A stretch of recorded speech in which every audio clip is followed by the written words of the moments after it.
Okay, so throughout lesson 4, we're going to actually look at some more options we have when it comes to tables. So we're going to add in what's called cell spacing, cell padding, and talk about the difference between the two.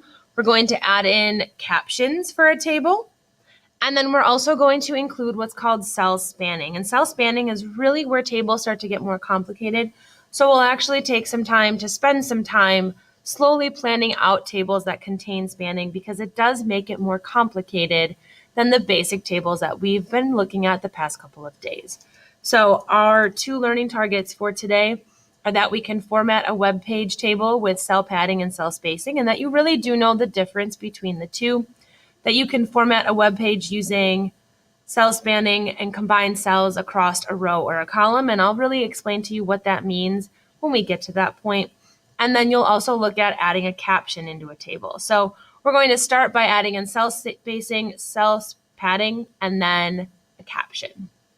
So cell formatting, by default, the size of each data cell fits the minimum size for the text that is inserted. So what that means is if I run this right now, unless I specify exactly what I want my cell to look like, by default, it just like smushes everything together. So we know that we gave these columns widths, but what you'll notice is that these are smushed right up to the edge and that the cells are all smushed right together. And so we have some options if we do want to start formatting our tables to look a little more spaced out. So just note, by default, your browser is just going to smush everything together as much as it possibly can. It's just going to fit the minimum. It's going to fit that text and use the minimum amount of space to do it. So there are 2 ways that we can add some spacing into our tables. First, we can use something called cell padding.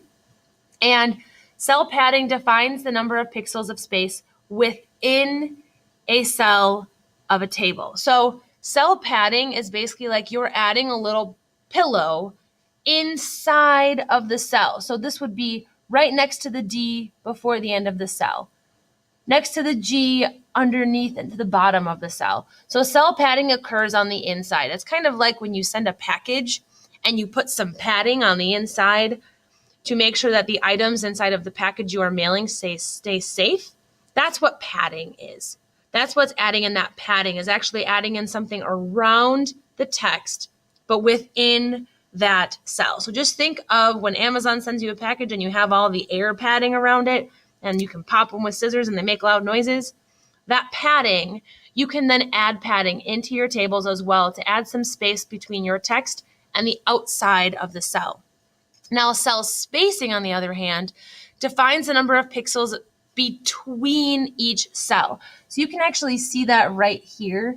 They're really just smushed together. So when we're doing spacing, we're doing, okay, between cell 1 and cell 2 in row 2, you can add spacing in there. So again, cell padding is within a cell and cell spacing is between cells.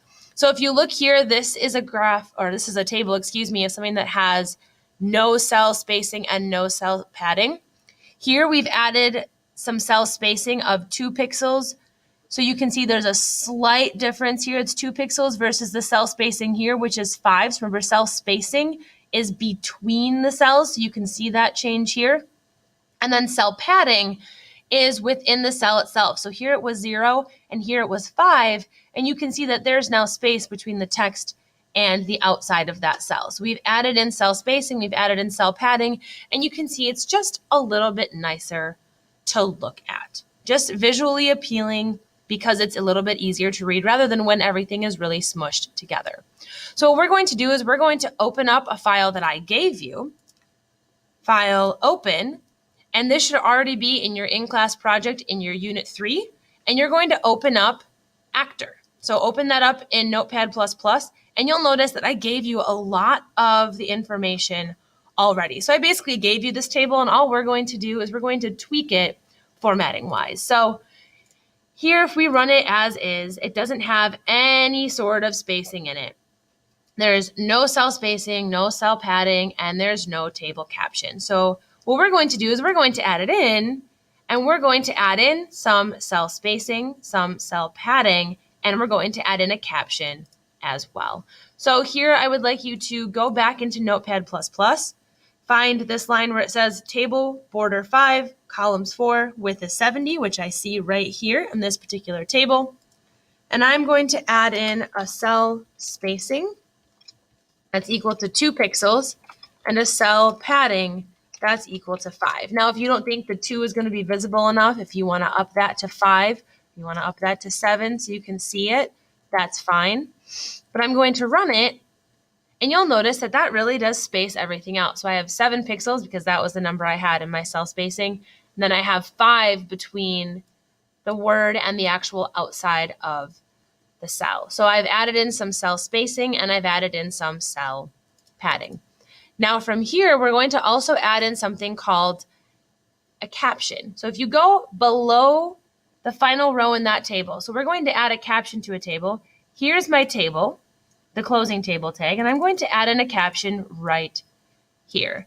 So this caption really helps to clarify the purpose of a table. So it tells, what it's for, gives it some extra information.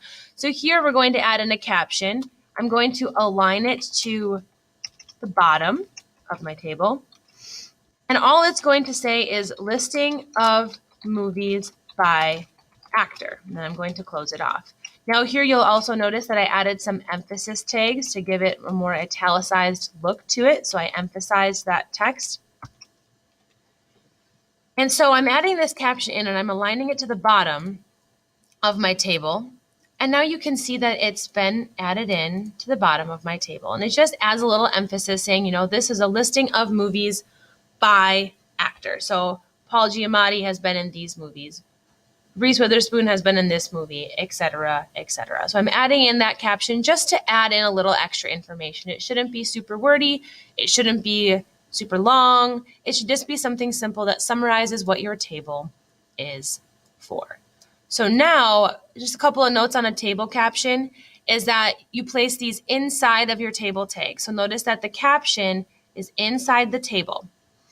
Then you'll place that caption around the table. It provides some clarification, and you can use the align attribute to choose its location. So here, if we did top instead, and we run it, you'll notice that that then goes to the top. So you can pick if you want your alignment to be on the top or the bottom of your table. I'm going to go back and put mine on the bottom, but you can choose top or bottom depending on where you'd like your caption to be. So now this should be what your table looks like after all that cell spanning, and this should be what your web page for your new releases looks like once you are completely done. So those are your notes on cell padding, cell spacing, and table captions. And the next videos, we'll start to dissect cell spanning.